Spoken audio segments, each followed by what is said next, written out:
What is up, YouTube? This is Owen Dowell here, and today I'm making a Zippo video. Specifically, I'm doing another revisit video of an old video that I made where I'm revisiting the 1941 Replica. Yes, back in the day when I first got this one right here, I made a video, and to be honest, the video that I made about it, it's not that great. So I figured let's make a better one and do it some justice, because honestly, the 1941 replicas, they are really, really cool, and I want to make sure that I have a good video on them, so that's exactly what this is. So, without further ado, let's go ahead and get into it. So as you can see, this is what the packaging for a 1941 replica looks like. It's got this saying right here, "A week's trial, then all the while," which is what their slogan was back in the day. And if we take a look at the back is a standard Zippo case. As you can see, this one is a black crackle under here, which I'll go ahead and reveal. And on the inside, we get some basic facts about the 1941 replica, which we'll be getting into here in a little bit. Also, if you're interested in picking one of these up for yourself, check my description or check the card right up there. I've actually got some Amazon affiliate links down there that you can use to pick one up for yourself. So the 1941 replica Zippos are replicating what Zippos were like back in the days of World War II. And if you really want a close analog of what that's like, this is probably going to be your best bet outside of getting a proper steel one. Because Zippos, they all came in this black crackle finish. It was a way of Zippo preserving the stainless steel that they had to use to make lighters because of the brass shortage. So they went ahead and they did this black crackle coating, which helped preserve the steel. But as you can see, this one is actually a brass lighter. If you take a real close look in there, actually that might be charring, but in the inside, you can see, yeah, this is actually a brass lighter that's been chrome plated. So as you can see, this is a brushed chrome finish, and basically, just like any other brushed chrome Zippo, it's got the high polished sides, the really, really high polished sides. If I go ahead and give this a quick wipe, you can see just how shiny that is. Very nice, very nice. There's our bottom stamp, the replica bottom stamp. You can see this one is made in January of 2012. Ah yes, the alleged end of the world that never happened. What a great year. I love 2012. And you can see we do have a patent number, which is something that modern day Zippos no longer have. All right, so taking a look at what we've got back here in the box, you can see that it tells us some of the distinctive characteristics about these things. Also, you will notice that this one in particular cost me $21.95. I don't actually know if that is still the MSRP on these or not. Obviously, this is back in 2012. That was 13 years ago. Wow, I dread to think that I made my video about this lighter 13 years ago. I still remember that day very well. So the first thing I mentioned, as you saw on the back, was it has flat, plain edges, which means that we've got these nice flat edges. Now that's a really simple, subtle detail, but this is actually pretty important because this actually influences the design of the insert. The inserts in the 1941 replicas and also the 1935 replicas are actually a little bit different than a regular Zippo. I don't know if you can immediately tell, the edges are actually flat. So if I take this one, which is actually a pipe lighter, I figured I'd show you guys a pipe lighter because I know y'all might have interest if pipe lighter inserts are compatible with these or not. You will see that this is a lot more rounded on the sides. You see that? A lot more rounded. Which means you can actually take this pipe lighter insert or any standard Zippo insert, and you can actually put it into the 1935 replica body and it will fit just fine, as you can see. But you cannot take the 1941 replica's insert and put it into a standard Zippo. Or, okay, you can, but if I push that any further, I will never get it out. In fact, that's the first time I've ever seen one of these actually start to go into a Zippo. Like, oh no, yep, oh wow. Yeah, even that little bit was insanely tight. I guess if you're looking for a way to forever solve the loose insert problem, get yourself one of these and just cram it into a regular Zippo body. You will never, ever get it out. It will never move. But then of course, how are you gonna fill it? So maybe don't do that. That's a valid argument against that. Also, I do wanna go ahead and show you guys, you might notice over here, I've got a Zippo butane insert. Yes, thanks to Zippo Fanatic, he actually sent me a Zippo butane insert. Check that out. This is the soft flame. But you'll also notice that this too has the rounded edges. So if I go ahead and I take my 1941 replica here, actually I'll just leave this here so you can see it. I'll use this one just so you can get a sense here. Let's put it in this one. I can place the butane insert into a 1941 replica as well. So yes, even the Zippo butane inserts are compatible. Also, if you recently saw my video that I made about the Zorro insert, which might need a little bit more butane, that also fits and looks really, really sharp in a black crackle 1941 replica. Check that out. Although look at that lid. That lid kind of goes up a little bit far. Maybe I got to push it. Nope, that's just what the lid does. The lid kind of goes up to an acute angle before it starts feeling resistance. So that might be one thing to note. All right, so all the Zippos now have their respective inserts back inside of them. Also, I will be making a video of the Zippo soft flame insert itself. So if you're watching this video shortly after it was released, I have not created a video on this one yet, but this will be coming soon. All right, so that is that with the flat edges. A simple detail, but it is actually a very important detail because it does affect what inserts can be used in the 1941 replica. All right, next up was one that really confused me in my original video. We've got less rounded edges. Why was this confusing? Well, because look at this thing. This thing is a round thing. Just kind of the way that it's shaped in my hand like this, it looks really round. What does that mean?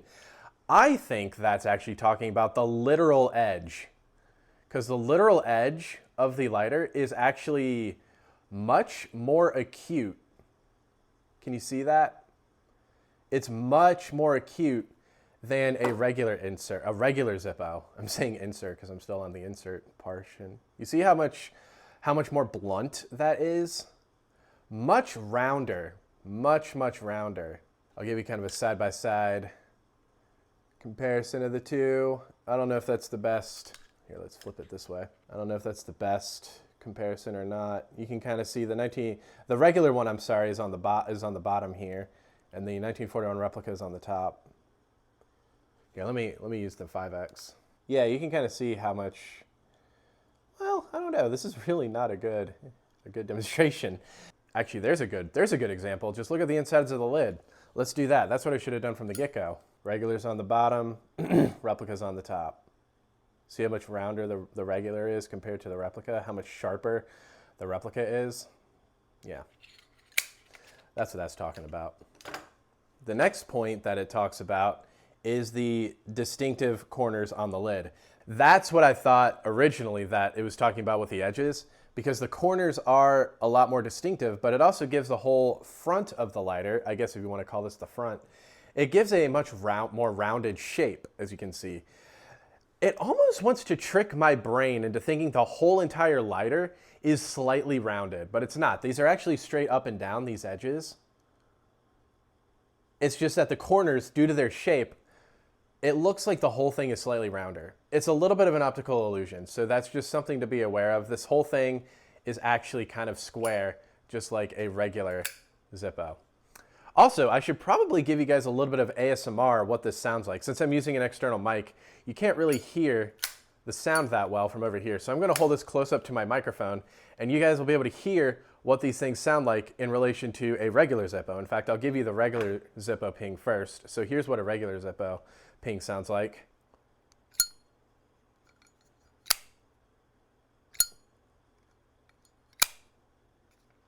So that's your regular Zippo for a baseline. Now listening to the replica.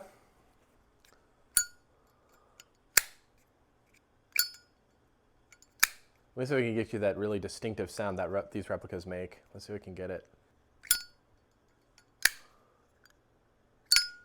There we go. Yeah, you hear that little extra sound? Now, in order for me to get that, I have to open it like this. See that?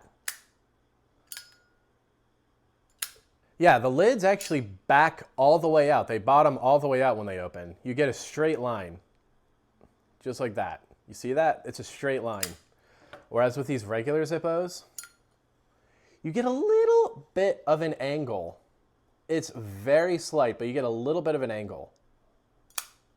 So you don't get that sound of the lid bottoming out. You get it maybe a little bit. Let me do that here.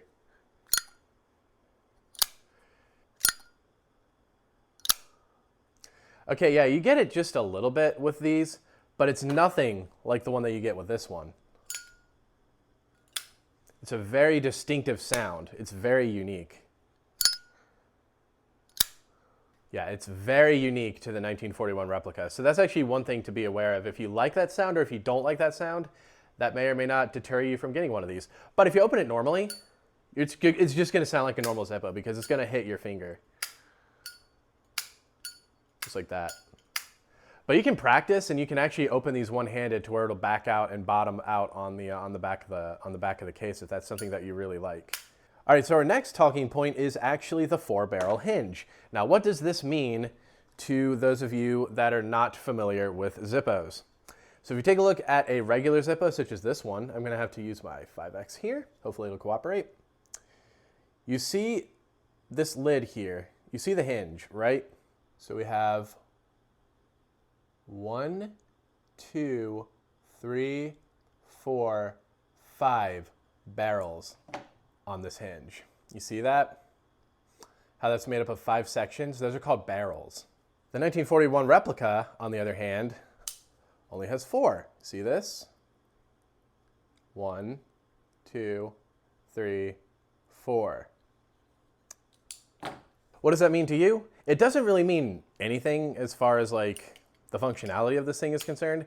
It just means that it has a slightly different hinge. It may or may not be a little bit more durable than a modern day Zippo. So just a little interesting thing that they decided to do. That's how they made their hinges back in the day. That's kind of what the inside of the hinge looks like, in case you're wondering. All right, our final talking point is the replica inside unit. Yes, the inside unit of the 1941 replica is worth talking about.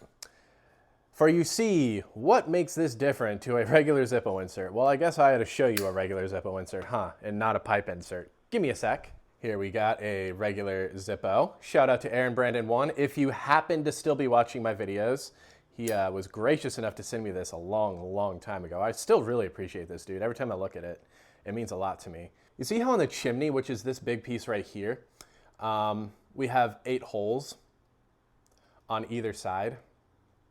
This is referred to as a 16-hole chimney. All right. Now, the 1941 replica is actually missing a hole.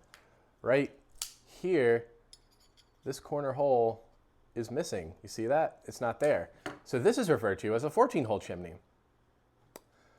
On either side, it's missing that hole. I like to say, with these replica inserts, that the hole actually migrated to the flint wheel. Because as you can see, the flint wheel has a hollow pin. Do you see that? See how there's a hollow pin right there? You can see my finger kind of moving behind that. Versus, again, a regular modern day Zippo, which has a solid pin. Is that actually what happened? Probably not. I don't really know why they did that, but yeah, this hole right here, I don't actually think that's what that means. It's just something that I like to say because to me it's funny. I don't know. It's just funny to me that Zippo potentially they just moved the hole to the flint wheel, which I don't know. Actually, another neat thing about these lighters is the fact that when you turn it like this, see how obtuse that angle is? You see that? That's a lot of resistance before it closes. And I've always liked that in Zippos. I like a Zippo that when it starts feeling resistance, it has an obtuse angle. For some reason, in my opinion, that's just a lot more satisfying than a Zippo that has an acute angle. It just makes it feel like it's a little bit less well put together. Aaron Brandon 1, I am so sorry if this one has an acute angle. I actually can't remember. Nope, this one's actually pretty good too. It has the obtuse angle. So this actually, in my opinion, is really satisfying to open and close. But if I go ahead and pull the insert out just a little bit, it becomes a little bit more acute. I'll pull it out even just a little bit more. It just makes it feel ever so much sloppier. You see that? That just feels ever so sloppy and a little bit less satisfying to open and close in my opinion. I don't know, that's just something that I believe. And yeah, guys, that's gonna do it. That's the end of my little 1941 replica video recreation. Hopefully you guys enjoyed this video. Hopefully this does the 1941 replica some justice. Like I say, these are really great lighters. I highly recommend them. They're beautiful. Actually, there's one that I want to show you guys that I need to, that definitely deserves a little bit of a mention in this video. Yeah, I can't forget to show you guys this one. This one's really cool. I do have a dedicated video on it, the D-Day Zippo. So yeah, it's got a really neat presentation. Go ahead and cut through it. Look at that. Isn't that beautiful? It's just another 1941 replica. This is what the Black Crackle looks like when it's brand new. Wow, I haven't looked at this thing in quite literally years. Yeah, I literally haven't looked at this thing in multiple years. Wow, that's beautiful. That nice laser etch on there. Yeah, that's nice. It's an oopsie. I don't know if you caught that. Oopsie doesn't mean anything. You see it also has the 14-hole chimney. Does it still have a flint in it? Nope, I took it out. Good for me. Don't leave your flints in your Zippos. It also comes with a neat little brass coin. If you want to see more about the Zippo, go ahead and watch my dedicated video that I made. I'll have it linked in a card and in the description if you are interested in checking it out. And yeah, like I say, guys, that's gonna do it for this video. Thank you so very much for watching. Hopefully you all enjoyed it, and adios.